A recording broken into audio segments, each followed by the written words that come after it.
Graça e a paz do nosso Senhor Jesus Cristo. Mais um devocional Unidas para Florescer. Hoje no Evangelho de João, capítulo 19. Sempre recomendo que você faça a leitura de todo o capítulo na sua Bíblia. Faça suas anotações e depois ouça essa reflexão para trazer edificação para a tua vida. Leitura da palavra, versículo 1 de João 19. Pilatos, pois, tomou então a Jesus e o açoitou. E os soldados, tecendo uma coroa de espinhos, lhe puseram sobre a cabeça e lhe vestiram umas vestes de púrpura. E diziam: Salve, Rei dos Judeus! E davam-lhe bofetadas. Então Pilatos saiu outra vez fora e disse-lhes: Eis aqui, vou-lo trago fora, para que saibais que não acho nele crime algum. Saiu, pois, Jesus, levando a coroa de espinhos e a veste de púrpura, e disse-lhe Pilatos: Eis aqui o homem. Vendo, pois, os principais dos sacerdotes e os servos gritaram, dizendo: Crucifica-o, crucifica-o. Disse-lhes Pilatos: Tomai-o vós e crucificai-o, porque eu nenhum crime acho nele. Versículo 9. E entrou outra vez na audiência e disse a Jesus: De onde és tu? Mas Jesus não lhe deu resposta. Disse-lhe, pois, Pilatos: Não me falas a mim? Não sabes tu que tenho poder para te crucificar e tenho poder para te soltar? Respondeu Jesus: Nenhum poder terias contra mim, se de cima te não fosse dado. Mas aquele que me entregou a ti, maior pecado tem. Versículo 16. Então entregou-lhe para que fosse crucificado. E tomaram a Jesus e o levaram. Versículo 17. E levando ele às costas a sua cruz, saiu para o lugar chamado Calvário, que em hebraico se chama Gólgota, onde o crucificaram, e com ele outros dois, um de cada lado, e Jesus no meio. E Pilatos escreveu também um título e pô-lo em cima da cruz, e nele estava escrito: Jesus Nazareno, Rei dos Judeus. Versículo 29. Então pôs ali um vaso cheio de vinagre, e encheram de vinagre uma esponja, e pondo-a num sopro, lhe chegaram à boca. E quando Jesus tomou o vinagre, disse: Está consumado. E inclinando a cabeça, entregou o Espírito. Aleluia. Versículo 33 e 34. Mas vindo a Jesus e vendo já morto, não lhe quebraram as pernas. Contudo, um dos soldados lhe furou o lado com uma lança, e logo saiu sangue e água. E aquele que o viu testificou, e o seu testemunho é verdadeiro, e sabe que é verdade o que diz, para que também vós o creiais. Versículo 40. Tomaram, pois, o corpo de Jesus e o envolveram em lençóis com as especiarias, como os judeus costumavam fazer na preparação para o sepulcro. Versículo 42. Ali, pois, por causa da preparação dos judeus e por estar perto aquele sepulcro, puseram a Jesus no túmulo. Glória a Deus. O Evangelho de João, no capítulo 19, nós vemos o momento em que Jesus ele está diante de uma multidão que estava ali desejando a sua morte, desejando que fosse derramado o sangue de um inocente. O Cordeiro de Deus, naquele momento, estava prestes a sofrer uma dura morte de crucificação.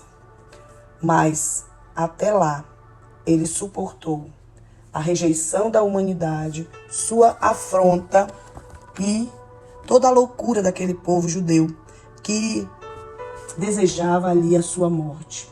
Mas mesmo assim, Jesus continuou em silêncio, amando cada um daqueles que desejavam ali a sua morte e não voltou atrás do propósito para o qual ele havia sido enviado.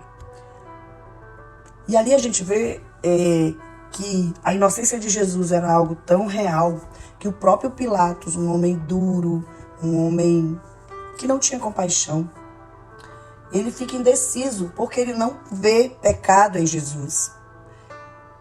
E como autoridade naquele momento, ele tinha o poder de libertar Jesus e resolver aquilo. Mas naquele dia, Pilatos viu que Jesus era diferente. E não era um julgamento normal, comum como os outros que ele fazia. Diante daquela gritaria que estava ali naquele momento, crucifica-o, crucifica-o. Aqueles escarnecedores, como a Bíblia fala, eles estavam pedindo a libertação de um bandido, de um assassino chamado Barrabás. E Jesus, ele continuou ali em silêncio, em oração com o Pai. O Senhor Jesus, ele foi crucificado, meus irmãos, e morto para nos conceder todos os dias a oportunidade de termos a vida eterna e uma vida em abundância. Jesus, ele nos ama de uma maneira tão incondicional, surpreendente e, incomparável. Por isso, nós já temos infinitos motivos para viver, para agradecer a Deus todos os dias. E aí a gente caminhando um pouco aqui nesse capítulo, nós vemos aqui o momento em que Pilatos ele fala no versículo 4: não acho nele crime algum.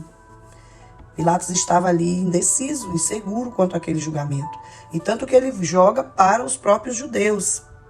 Mas chega um momento em que ele vai diretamente a Jesus, no versículo 9, e ele diz: de onde és tu? Mas Jesus não respondeu, porque Jesus já tinha dito que ele veio do céu, que o reino dele não era dessa terra. Jesus já havia falado tudo isso. Mas aí Pilatos, ele tenta ali falar para Jesus: olha, te defende, porque se tu te defender, eu posso te livrar. E aí é quando no versículo 10, Pilatos fala: tu não queres me responder, né? Não me falas a mim? Não sabes tu que tenho poder para te crucificar e tenho poder para te soltar?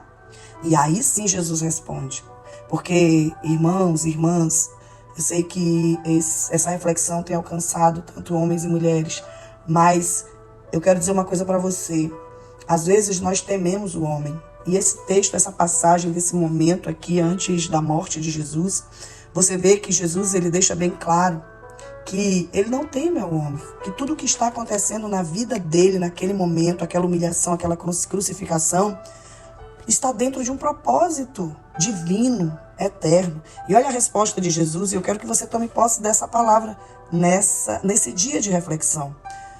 Versículo 11 do Evangelho de João 19. Respondeu Jesus: nenhum poder terias contra mim, se de cima te não fosse dado, mas aquele que me entregou a ti, maior pecado tem. Olha que declaração profética e poderosa para mim e para a tua vida. Não tema o que o homem ameaça fazer contra a tua vida. Não tema as circunstâncias, a tempestade que se levanta contra a tua vida. Sabe por quê? Nós temos que ter a atitude de Jesus. Você tem que declarar: nenhum poder, problema, dificuldade, rejeição, traição, mentira, inveja, doença, nenhum poder terias contra mim, pode ter contra mim, se de cima, se do Pai, do Deus poderoso, Criador, não for dado. Então, tudo que nos é permitido passar nessa terra tem um propósito eterno. Saiba que nada acontece na nossa vida que dentro de um processo não haja um propósito de Deus para a nossa vida. Então eu não sei qual é o problema que você está enfrentando hoje.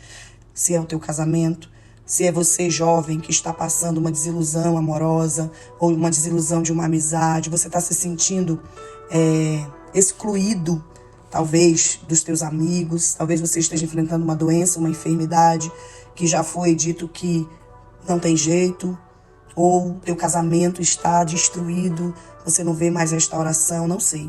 Mas eu só quero te dizer que nenhum poder, nada disso tem sobre a tua vida se não for permitido por Deus. Creia nessa palavra, porque Jesus creu. E é por isso que ele foi até o fim. Ele não desistiu, ele não olhou para trás. Então, toda a autoridade de tudo que acontece foi estabelecido por Deus. E ele tem o controle sobre todas as coisas. E ali, Pilatos está dizendo: olha, eu não tenho culpa da tua condenação. São os judeus, eles que estão aí pedindo a tua crucificação. Às vezes é assim também, né? Nós também, às vezes, estamos na condição de Pilatos. Não temos coragem de fazer a justiça, o que é correto, e damos desculpas. Não, eu estou errando porque o outro errou primeiro. Eu estou decepcionada porque alguém me decepcionou primeiro, me magoou, me feriu. E não assume a própria culpa, né? As suas falhas. E aí a gente segue, a partir do versículo 17, acontece o momento da crucificação de Jesus. E ele carrega ali aquela cruz durante todo aquele sofrimento. E ali no momento da crucificação, Pilatos ele manda escrever Jesus Nazareno, Rei dos Judeus. E essa placa, naquela cultura ali romana, o que significava? O crime do condenado era escrito em uma placa fixada ali na cruz. E ali o que ficou dito para Pilatos? O que os judeus estavam ali reivindicando a morte. Qual foi o crime dele? O crime dele foi se declarar rei dos judeus. Jesus Nazareno, rei dos judeus. E de fato ele é o rei, o Nazareno, Jesus Cristo, o Salvador. Ele é, mas ele não cometeu pecado nenhum para estar ali. Ele só cumpriu um propósito. E aí quando nós chegamos no versículo 30, Jesus tomou o vinagre e disse: está consumado. E inclinando a cabeça, entregou o Espírito. Meu Deus, esse é um dos momentos assim mais lindos, né, desse momento da entrega de Jesus. Jesus ali, ele deu a sua vida voluntariamente, ele não resistiu, ele não esperneou, como muitas vezes nós fazemos, não queremos morrer para o mundo, para nascer verdadeiramente para Cristo. Deixamos que uma circunstância, uma tempestade, um momento difícil apague toda a bondade de Deus sobre a nossa vida. Às vezes a gente se deixa abater, se deixa morrer espiritualmente, emocionalmente, por conta de uma pessoa, de outra pessoa, que nem merece toda aquela importância.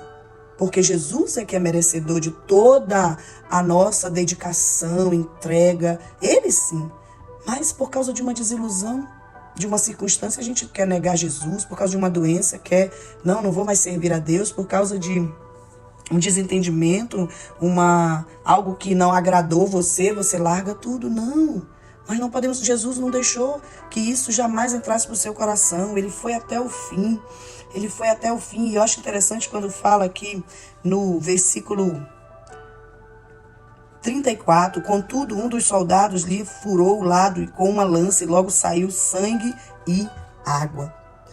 E esse sangue e água é um fenômeno raro que indica ali que a pessoa ela passou por um processo fisiológico, né? Ela teve um momento ali, a medicina, né? Alguns estudiosos dizem que é um fenômeno raro que indica ali um infarto, o coração parou.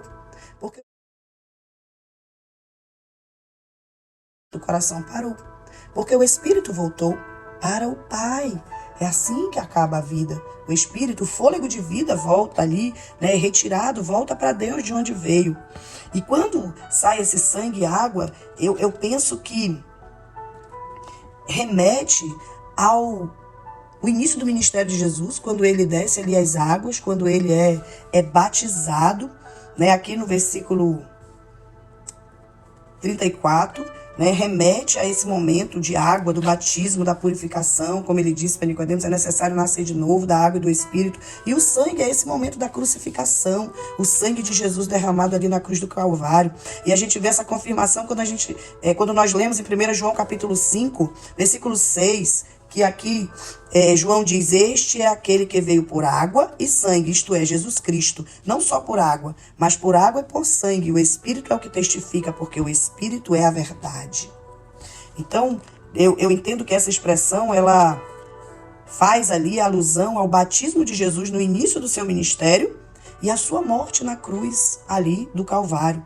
Talvez João ele escreveu assim porque alguns estavam ensinando que Jesus Cristo ele não experimentou a morte. E ele então afirma que Jesus Cristo morreu como homem, como Deus homem sim. E portanto, ele, através daquele sacrifício, daquela entrega humana que derramou ali o seu sangue, por amor a cada um de nós, ele cumpriu a missão, o propósito para a expiação dos nossos pecados através ali do sangue do Cordeiro, né, do Filho de Deus. Então, meus amados e amadas, nós só precisamos confiar que Jesus, Ele é o Filho de Deus, Ele é o Salvador e Ele está no controle da nossa vida e de todas as coisas que nos rodeiam. Fica na paz do Senhor Jesus e receba essa palavra no teu coração.